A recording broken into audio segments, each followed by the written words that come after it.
Welcome to the Freshman Foundation Podcast, helping you make the jump from high school athletics to the collegiate level and beyond, with your host, Michael Huber.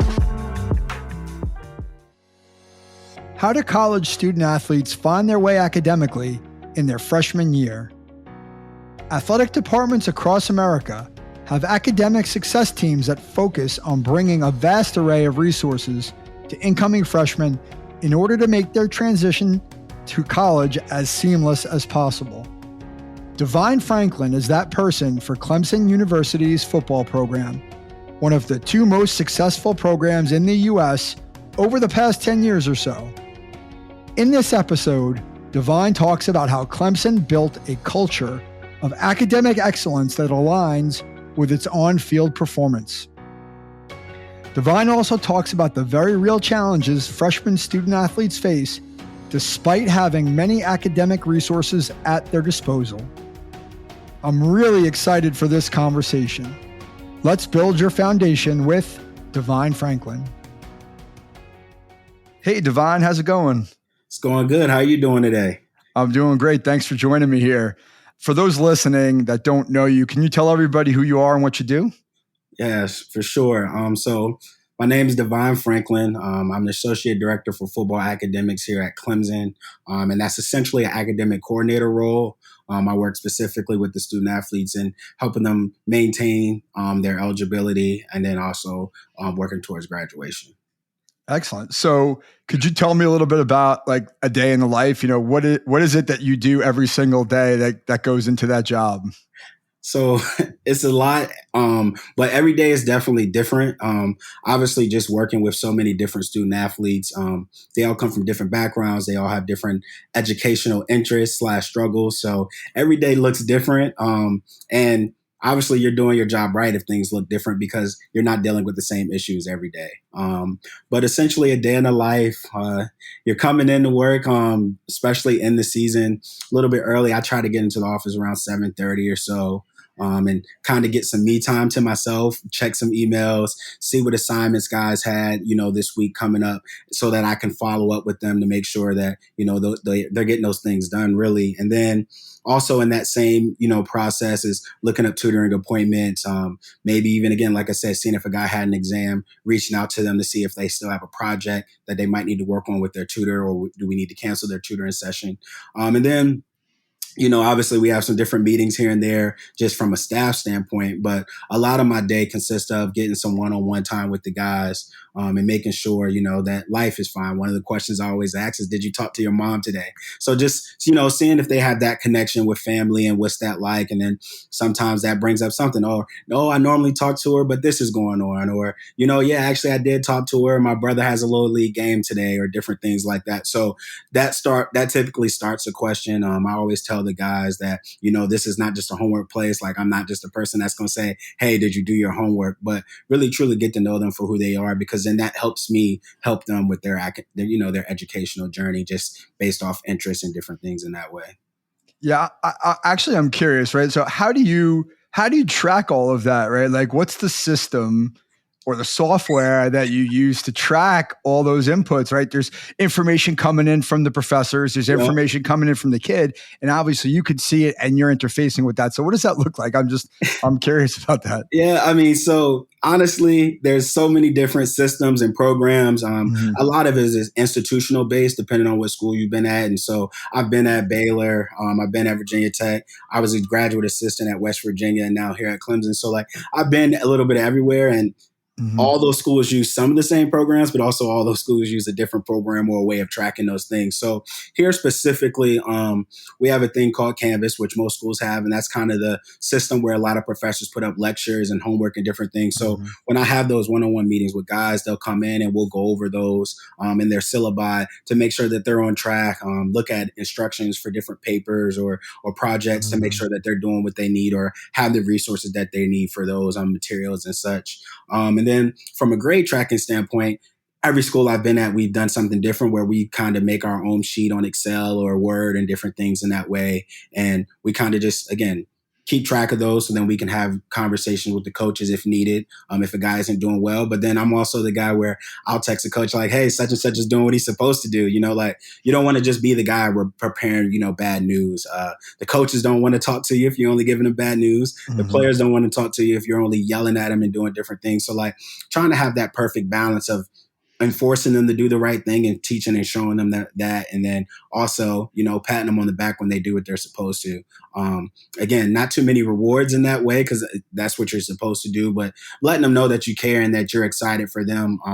We have some guys that are 3.0 plus students and we have some guys that are 2.0 plus students, and their academic goals are different or their different achievements or success looks different. So I might praise a guy for getting a C because he did the best he could in that calc class. And then I might yell at a guy for getting a C because he's really a B or A student, but he just was a little bit lazy during that semester or that time. So again, you want to make sure you build those relationships, but really hold the guys accountable to their best standard. Yeah. So I guess I'm curious. So it sounds like your role is not dissimilar from that of what a coach might do, right? Whether it's getting in to do your weight work or, getting the practice on time or studying the playbook, right? This is just a piece of that overall puzzle of making sure that they're holding themselves to account. So I'm curious, like how much of it is you, for lack of a better way to put it, chasing them down, and how much of it is them proactively coming to you and saying, hey, here's what's going on? And so I think the biggest thing in our role in this, any academic coordinator or even what they call it specifically when I was at Baylor as an academic coach. So just to go into what you were saying, is this job is so relationship based, whether it's us relationships with our student athletes, our colleagues, the players, senior administration and different things like that. So that's where I said I try to build relationships with guys from the time they come in on a recruiting visit to the time that they leave campus. And I tell all the recruits when they come, if you're the same guy you are today, 3 to 4 years from now, then I did you a disservice. And no discredit to the coaches, no discredit to their parents, but like if we didn't help you grow as a young man or woman, I've worked with women's sports before too, then we did you a disservice. Like this college decision is going to affect not just you, but you, your kids, your family, and different things like that. So you definitely want to make sure that we're giving them all the tools and the resources and showing them how to use those things. Obviously, the goal, the way the NCAA is set up is that you're going to graduate. So we want to make sure here that we're getting you engaged. We're showing you how to do those things so that you can be a life learner. So like I said, the biggest thing is relationship. You do some chasing. School isn't for everyone always. At least they don't like it, right? Like you might do the work because you have to, but you don't necessarily like it. So there is some chasing involved to get back to your question. But it's once you start to build those relationships, just like you with your parents or, your boss or your kids, you don't want to let them down, So once you start to build some of those strong bonds with some of the students where they come to you and say, hey, I didn't get this done, or hey, I'm struggling with this, I need some help. And so the better or faster you can build some of those relationships, the more successful you can be because, again, you're not chasing, but you're trying to tackle those problems before they become problems. Yeah. So you referenced the fact that you've been at different schools and you've covered different sports, right? And so without getting into too much detail, I mean, you're at a place like Clemson, right? The tippy top of all athletic programs in the whole country, right?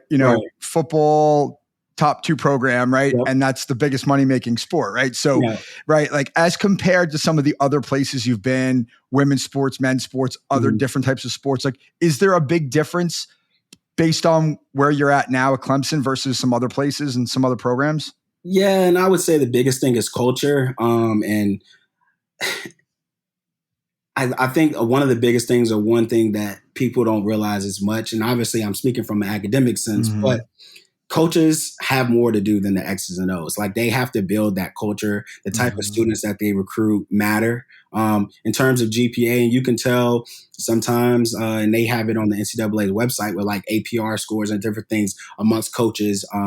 But it's really just the type of kids that they bring in and the culture with that. Because when I was at Baylor, my first year, obviously, there was a transition. I got there when Coach Rule first got there. And so he had to do some things culturally. And as he began to recruit, we started reaching benchmarks of, best GPA ever this term, best GPA of this term, these many guys on academic honor roll this term. So like the type of guys you can bring. And I think from our job, it can be a blessing and a curse. You always want a coach to care about academics. And so it's always a blessing for a student to have a coach for that. But for me, it does add pressure, a good pressure, but it does add pressure because it's not just getting the guy through. You got a coach that actually cares and wants the guys to be successful and be the best version of themselves in the classroom. So that puts more onus on you to help make sure that you're holding the guys accountable on your end as well and not just leaving it up to the coaches or the student to figure it out.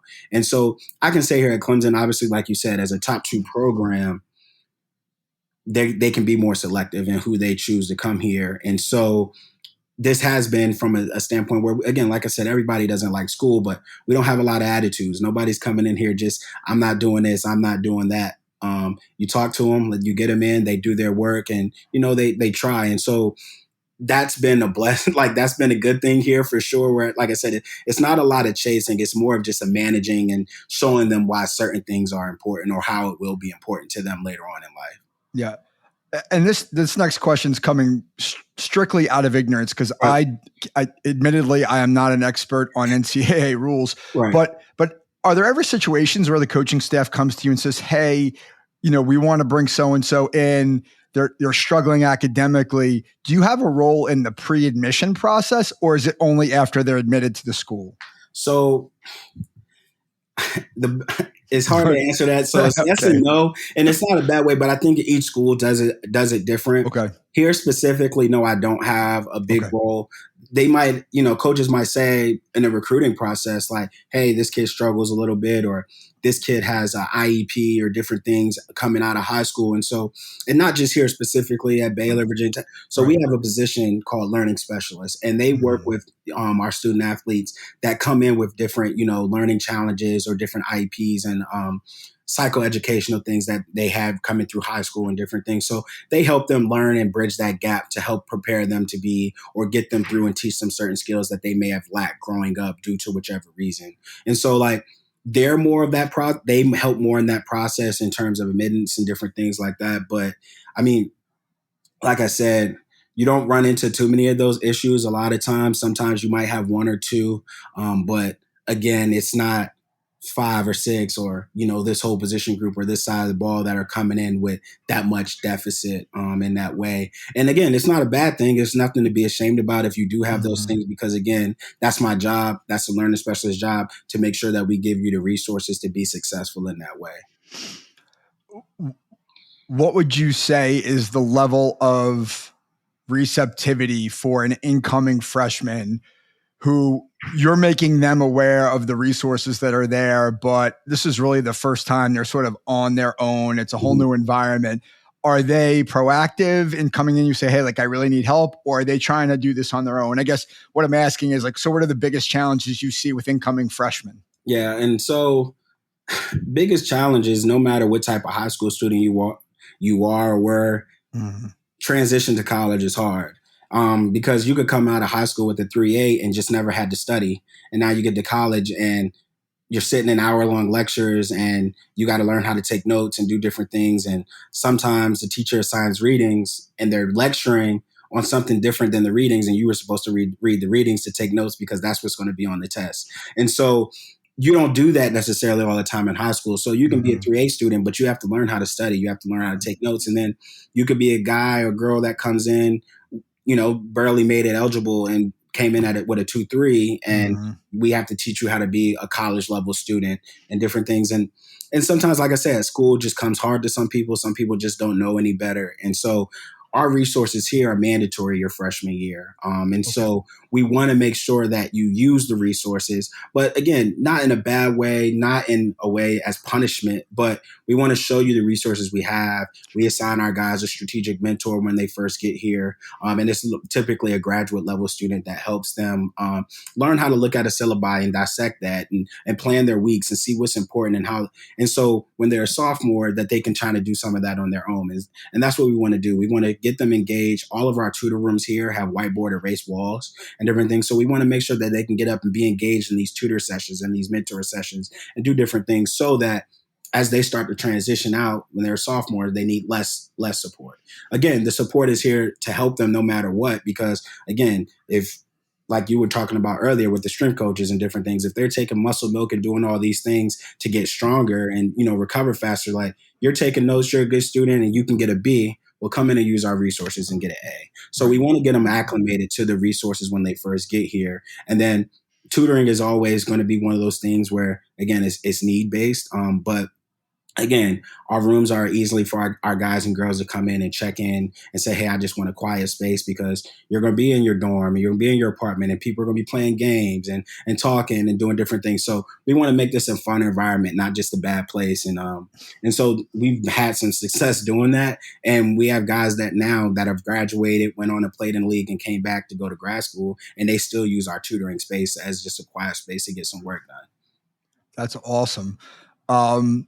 Yeah, like I when you were talking and giving that answer, I thought about my freshman year, and I wasn't a Division I athlete. And it took me, I spent so much time my first year learning how to study, right? Going to a lecture hall with hundreds of kids. I had no idea what I was doing. So if you're a full-time athlete and you're a full-time student and you don't know how to do that, I mean, it's almost necessary that you have those resources at your disposal, because otherwise you drown. Yeah. And so I was a first generation college student. And so I didn't know what questions to ask. And then when I did know the question, I didn't even know who to go ask the question to. Right. So to have this support, mandatory for you, and in a place where you got to be 10 hours a week as a freshman here, specifically at Clemson, where you'll have that person, or if you don't know what to ask, that's why I have those meetings with you. And you kind of almost lean into questions where I'm asking questions to get you to try to ask a question sometimes. And so, again, like I said, I think the biggest thing is really just building those relationships, because some people don't know what to ask, or they're scared to ask for help. Sure. And they never had to ask for help before. I mean, you're talking about these world-class athletes that have been really good at something that they put all their time and effort to, and then it's something that they might struggle in or they just don't like. And it's like, I really don't know how I feel about this, or I don't know what questions I have, and so I guess more so the same way you kind of asked me the problems I see, what are some of the questions that you guys get of saying, like, well, with that transition phase coming from high school to college, or just the recruiting process in general? Yeah, I think for me, it's the big one is the ability to ask for help and use the resources, right? And that applies across the board. It's not just academically. It's from a mental health perspective. It's from a fitness perspective. It's from all these different areas that when you leave high school, particularly the kind of athlete you're getting, right, who's probably been catered to for the last 3 or 4 or 6 years, right? They've always been the star. They've never been away from home, right? I'm a first generation college student as well. My parents didn't go to college, right? So when I went, I was in the same boat as you, right? So like what we're seeing is like, hey, these kids are coming in, and I think they're not ready for what they're about to face, but they're also not used to asking for help. Yeah. And I think that's what I'd love to get across in these conversations is that it's okay to ask for help. And that what I've heard people tell me is, on this show, on this podcast, the head of mental conditioning for IMG Academy told me, she said, the most successful students that she sees, student athletes that they see coming out of there, are the ones that know how to use the resources. Yeah. And so that's something that's really stuck with me from the beginning, because if you come in there and you're taking advantage of everything that the school has to offer, and there's a lot, you're putting yourself so far ahead of the line to be successful immediately. And that's really what this is about, right? How do we get to a point where we're successful as soon as possible, as opposed to getting to our junior year and then, I just figured it out now, right? I think that's the biggest challenge. And that's one of the things I always say. And, obviously I work in academics. So a lot of times people say, oh, well, we posted this team GPA, or we have this GSR or APR, which is academic progress rate, so it's just, people see those numbers and they're like, oh, what are you doing, or what are you not doing? Or, or they praise you, or they, frown upon you about what, depending on what those numbers look like. And it's, I mean, again, we're advisors, right? We're coordinators. So we're advising you what to do. We're showing you the resources and how to use them. But ultimately, it's on you to take advantage of those. And so I grade myself on how many of those students that I reach and get to help transition, because some are going to get it. Some will get it late, and some will never get it at all. And I mean, but as many as you can get to not get that last step, then that's how you want to grade your success. And at least in our field, right? Like, don't ever take credit for A's. I had a mentor once say, don't ever take credit for A's and don't ever take credit for F's. And because again, at the end of the day, you can only lead the horse to the water. You can't make them drink. So yeah, I think we really give those resources to the students. And like you said, of just showing them that way. And so like when you have GAs coming in here using this space and you have seniors coming in here for tutoring and doing study hall, it shows the younger guys, well, man, he's about to be a first round pick, or this guy is doing this and he's a leader in our position group and he's still coming in here getting his work done. And so that shows them and sets the standard. And again, obviously the motto here is best is the standard. So, and it's not just in football, it's all aspects where you got position groups fighting for, best GPA and different things like that. So you're going to be pushed athletically and academically. And so you want to make sure that you have all the resources to be able to, essentially perform on both sides. Yeah, I mean, I think that goes back to what you were saying initially, which is it's a culture, right? You're creating a culture within the program to say this is important. And if you're not treating it as important, you're probably going to be behind the eight ball because we value this as a program. And I think that that's really, really critical. I also think what you said is really important because I deal with this as well, right? Like I work with athletes on the mental side of their sport, right?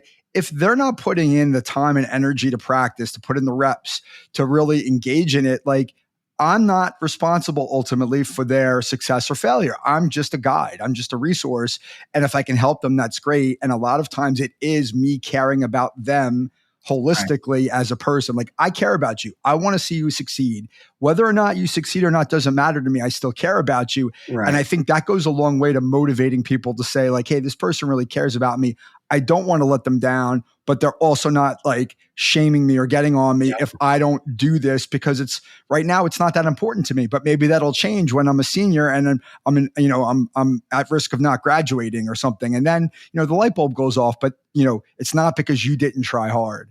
And that's what I'm hearing from you. Is like, hey, and that's 100% the thing where we work with our students day in and day out, and like I said, they all come from different backgrounds, and that's why the relationship piece is big because different things motivate different guys, right? And some come in with kids or some come in at their first generation. So they want to set the academic and athletic tone for their family and do different things. So like they have different motivations. So you really want to get to the point of seeing what motivates them and then use that as a carrot and kind of push and hold them to that standard. And that's really the thing is where, like I said,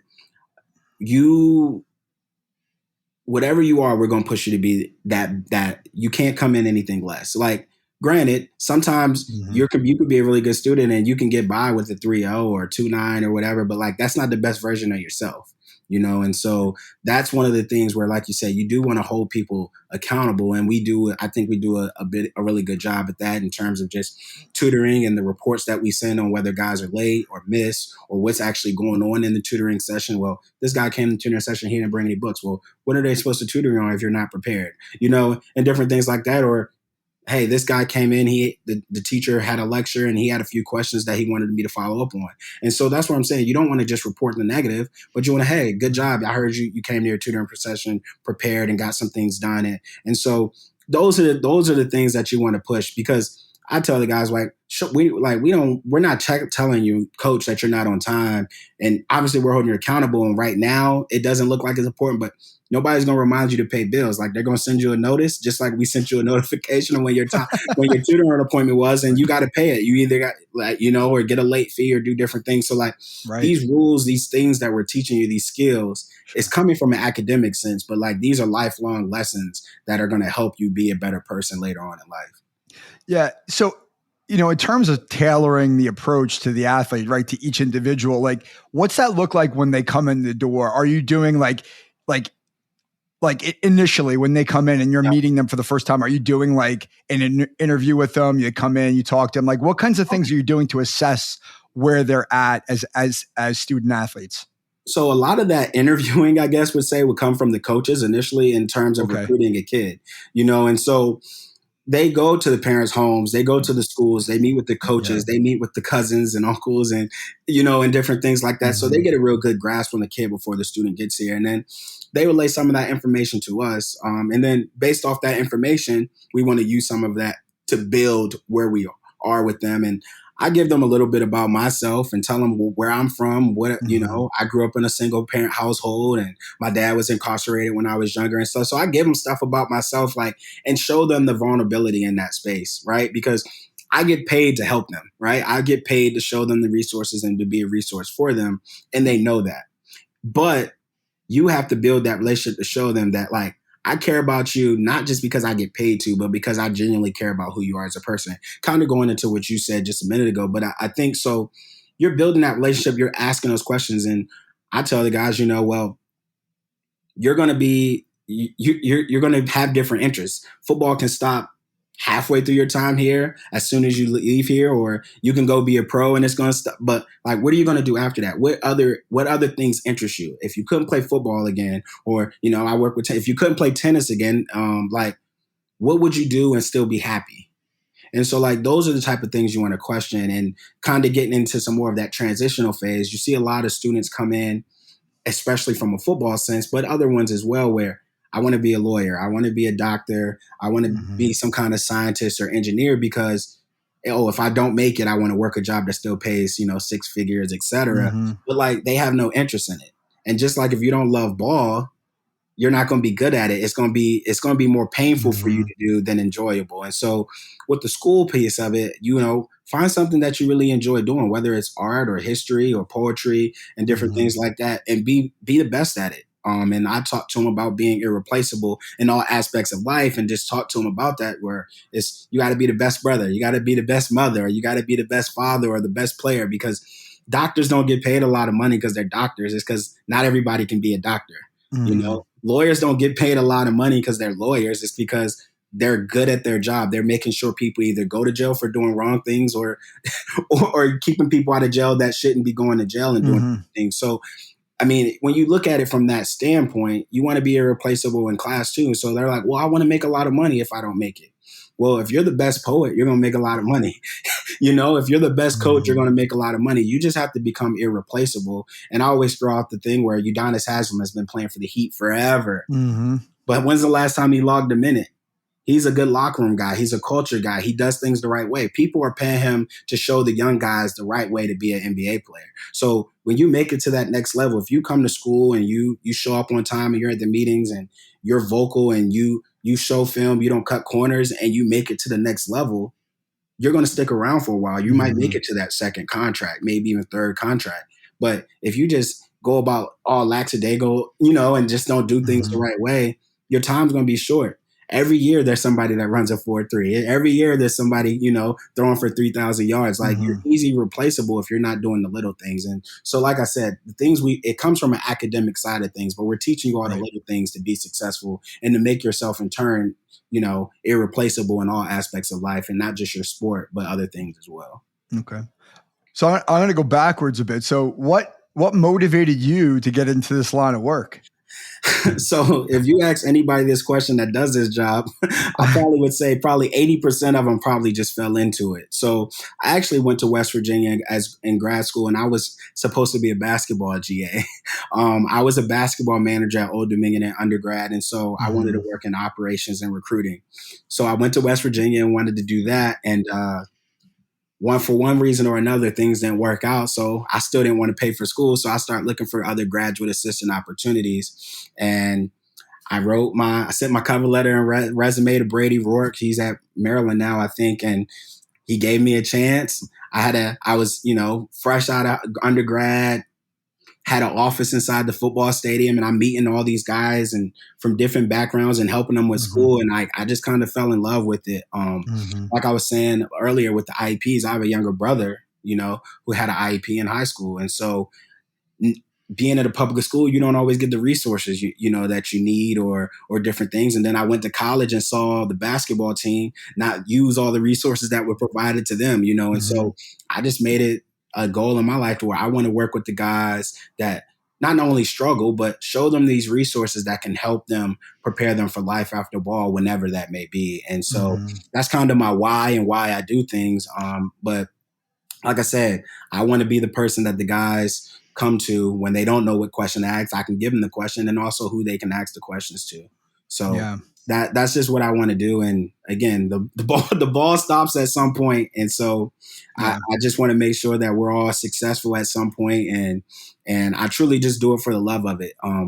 None of us are in this business for the money, but again, it's just for the love and seeing people walk across that stage, and then you get your joy and you get those messages of thank yous from the guys and their parents, and they send you baby pictures and different things like that, and that's when like, hey, I really had an impact on that person's life, and then that's where you get your joy from it.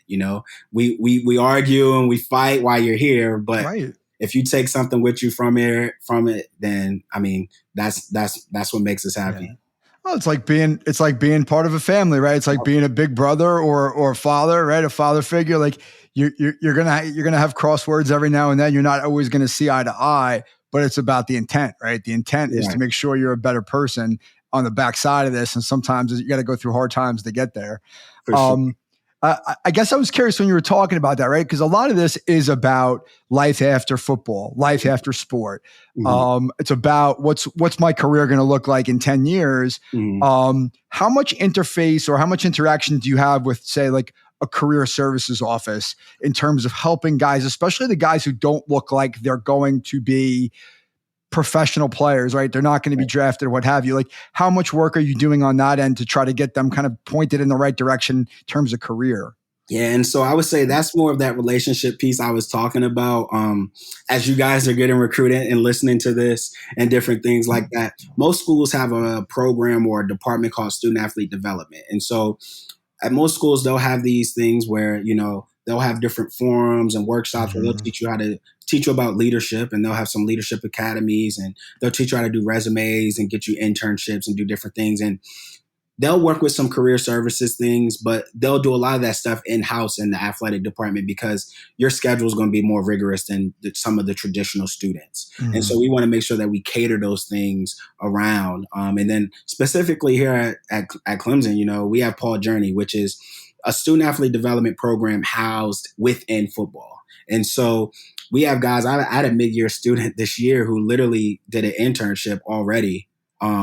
And he's 17, supposed to still be in high school, already got some internship hours in, looking forward to what he wants to do after ball, and so we cater those things to you around your football schedule. So it's really big here where sometimes you might have practice or meetings during some of those events, but like we have a program where you're doing things freshman year, sophomore year, senior and junior year, and other things in between, but like it's catered around football. So some of those things that for me, I didn't have a lot of financial literacy growing up and doing those things where they're going to give you that because hopefully one day you want to make a lot of money doing whatever you're doing. And so they're going to teach you how to manage that. What's taxes? What's insurance look like? Like you don't learn that in school. So we have those things in house. And I think that's one of the best things we have to offer is because again, school is first. That's one of our first pillars. So like, we're going to teach you how to be the best student. We're going to help you and give you the resources for that. You're going to have fun. You're going to play football. You're going to be the best at that. But like, we're going to prepare you for life after. And I think that, like I said, our version of that, Paul Journey, does a really good job of helping our guys with job placement, whether they do go to the league and afterwards, or, they decide that they're done playing ball when they leave here and help them out. Excellent. So if you had to give one piece of advice to an incoming freshman, what would it be?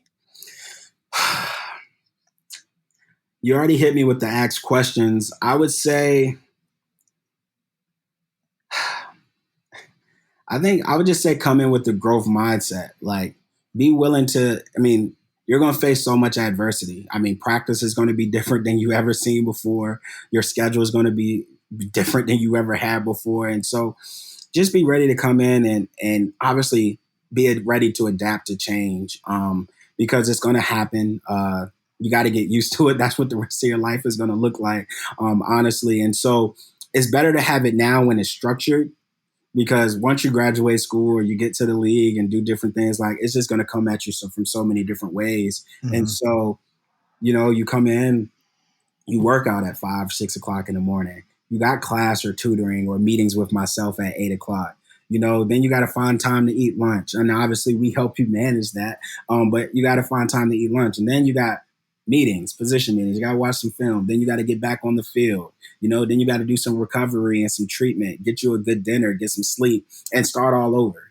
So I mean, your schedule again is going to be structured, and that's one thing that we do help with the transition. And I would say that student athletes probably have somewhat of an easier transition because there is a lot of structure in place than your traditional student, especially your traditional not first generation student. But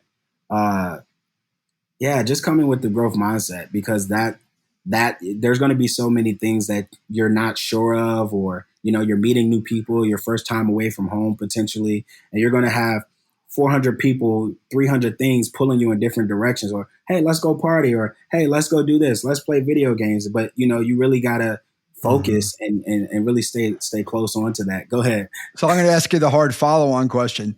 How many of the athletes, right? What proportion of the athletes actually come in with a growth mindset? Because I can tell you, I work with all high school athletes. That's my bread and butter. And I could tell you the biggest challenge or the biggest personality trait is they're really hard on themselves. Yeah. They're perfectionists, right? They're used to being great.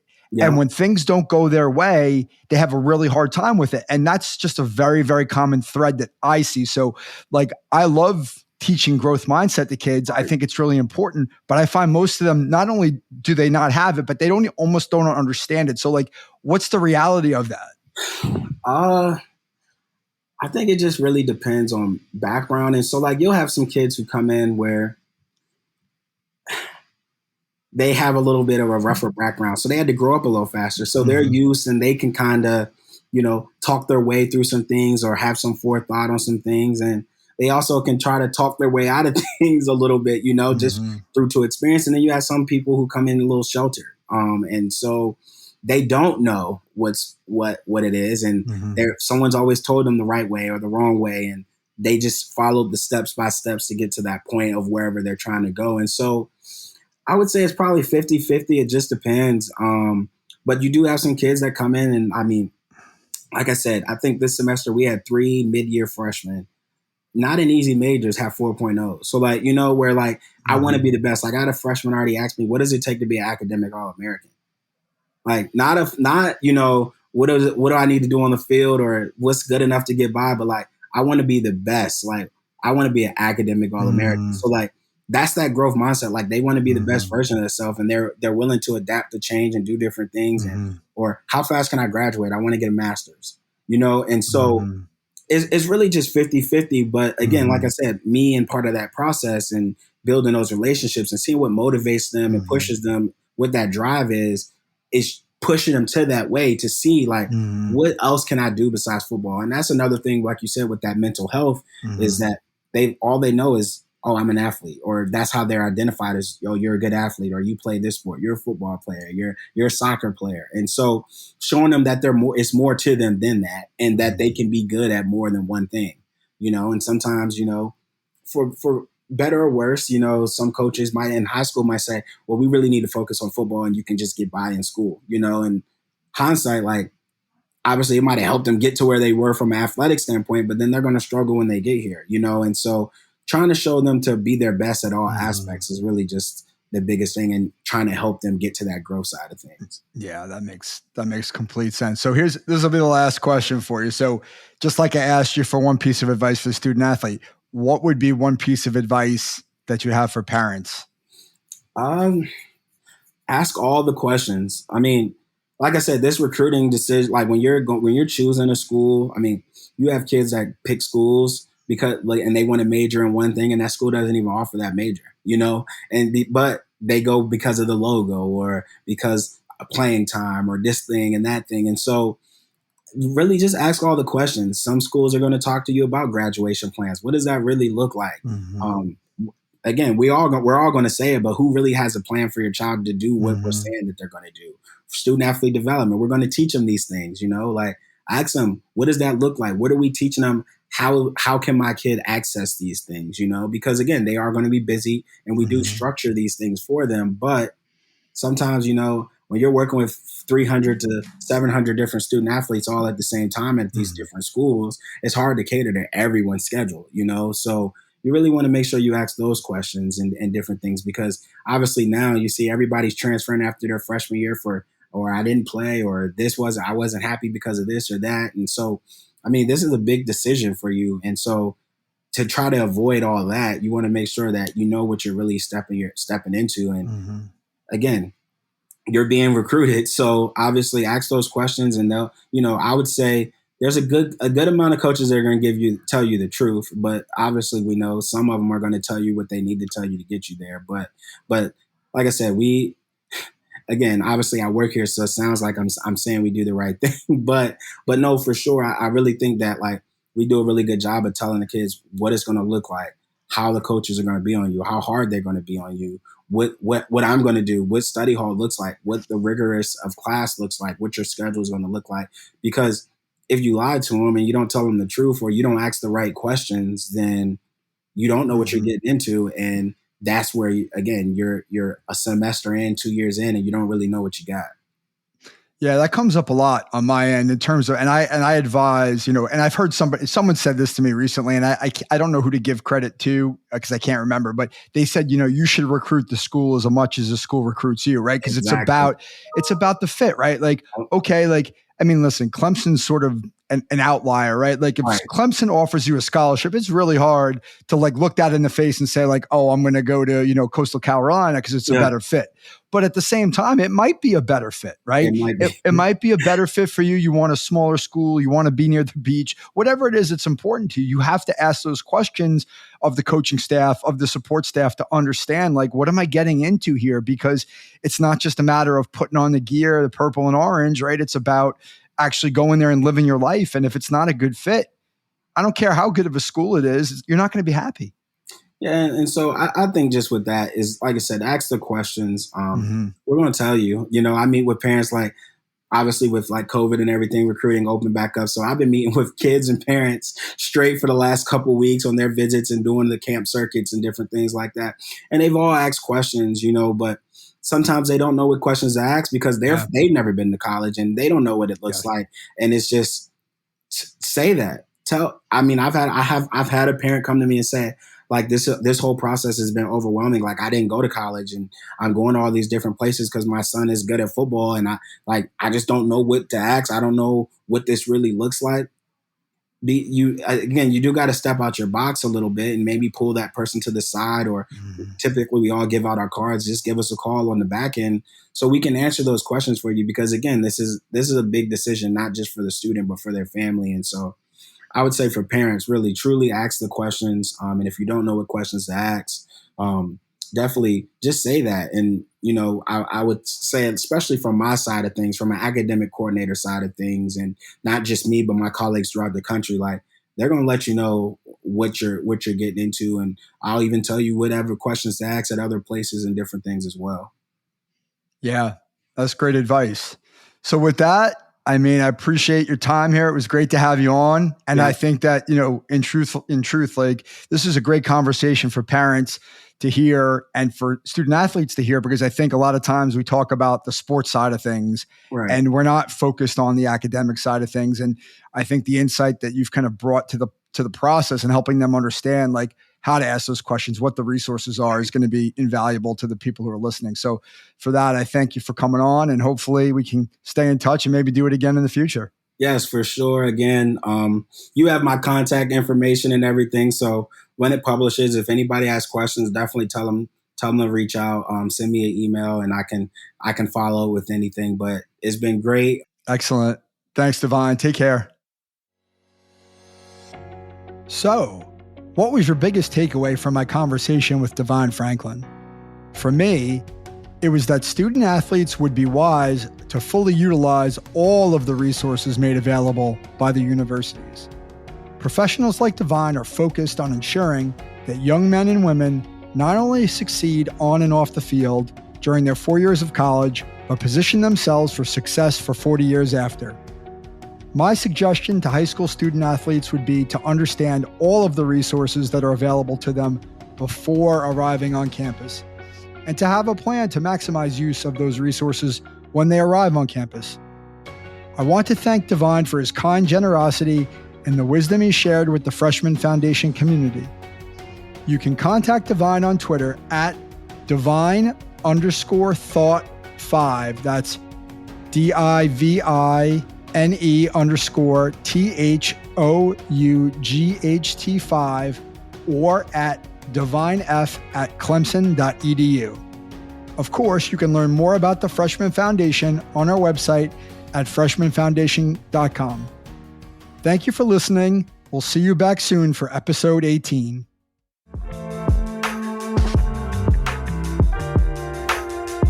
Mike Huber is the founder and owner of Follow the Ball Coaching, located in Fairhaven, New Jersey. He is a mental performance coach and business advisor dedicated to serving athletes just like you reach their full potential on and off the court. The Freshman Foundation is all about helping you get to the next level. For more information, follow along on Instagram at the Freshman Foundation. Please subscribe, give us a like on iTunes, Spotify, leave a review, tell a friend. Most importantly, come back in 2 weeks, ready to get better.